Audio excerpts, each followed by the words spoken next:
واكتشفت ان اخويا بيعمل كده مع مراته في التليفون، وهو ده اللي كشف الحقيقة في الاخر. انا مرات اخويا ست محترمة جدا واخلاقها عالية، واخويا كمان راجل محترم ومفيش حد يقدر يتكلم عليه كلمة واحدة. لكن للأسف اتصدمت لما عرفت ان هما بيعملوا كده مع بعض.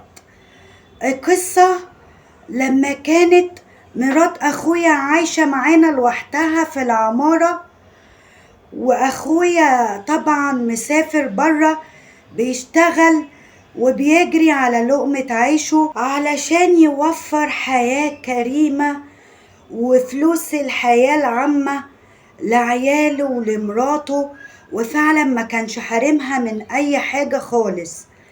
اخويا في الغربة بقاله 4 سنين على الوضع ده.